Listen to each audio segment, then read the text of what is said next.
So I'm just going to give you a little bit of a sneak peek at NearPod. I have here the free account. So over here you have a library and it has a ton of different pre-made presentations for you to use. You can go through, pick your grade, the subject that you want, content types, whether you want just videos, activities, or an entire lesson. You can also look at different publishers. And then of course they have the premium content. So if you go over here to your lessons, here I have just a bunch of downloaded lessons that go along with my students.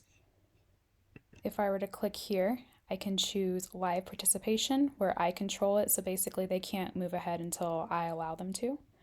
Or I can do student pace, whether they're doing this on their own during independent work, maybe it's a homework assignment. I'm going to choose live participation and I'm going to log in on my phone.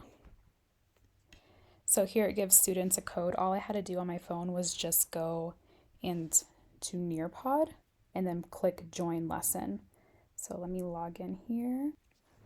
So on my phone I joined the lesson and I can now see the time to climb. So I'm going to choose beach and go. On my phone I get to choose my character and join game, and there I am. So whenever they're ready, I'm going to go ahead and push start game. And on my phone pops up questions.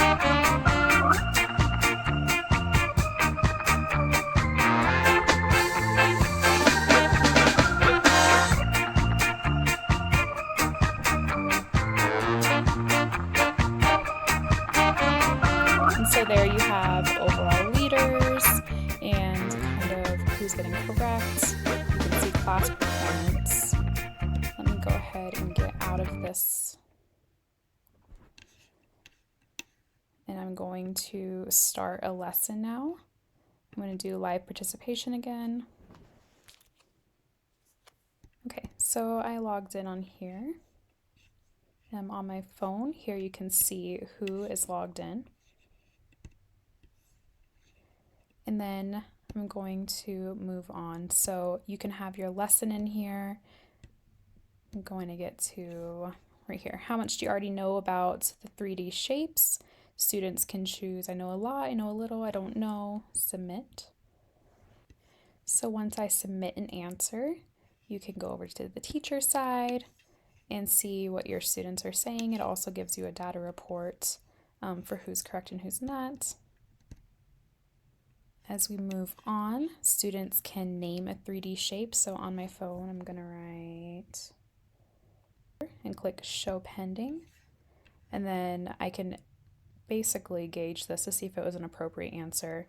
And then go ahead and click submit, and then students can see what their classmates have written. For videos, the teacher has the option to play it all together, so everybody is getting the same exact video on their device at the same exact time, or you can choose it for students to play. That way they can go back, rewatch parts of the video, and answer the questions at their own pace. So now I'm going to show you how you can create your own. So I actually have some in here,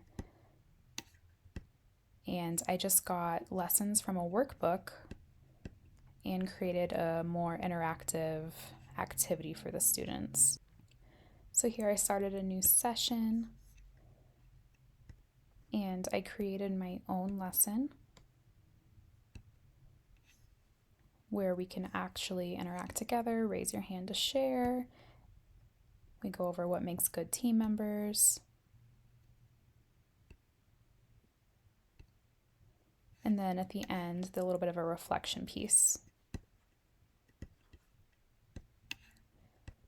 In NearPod, there are also teacher reports. If you click reports right here and pull up what we just did, I can see the live participation. And then it will show you the total participation, the poll, and then the different reports for each interactive piece. If you were to create a new activity, you can choose a lesson, a video with built-in questions, or an activity. You can also import from Google Slides. So if you already had made in Google Slides a presentation, you can put it in and then add those interactive pieces to the slides. If I were to do a lesson, there are different slides you can add in. So I found NearPod very helpful during the COVID time when our kids were at home, just to make sure that kids were interactive and engaged in the lesson. I also still use it in person, whether it be I have small groups going and one of the small groups is get on your device and log into a lesson. Then I can take the feedback and adapt instruction. NearPod has been great to create engaging interactive lessons and to effectively engage the students both in person and remote. So I hope this tutorial helped. See you next time.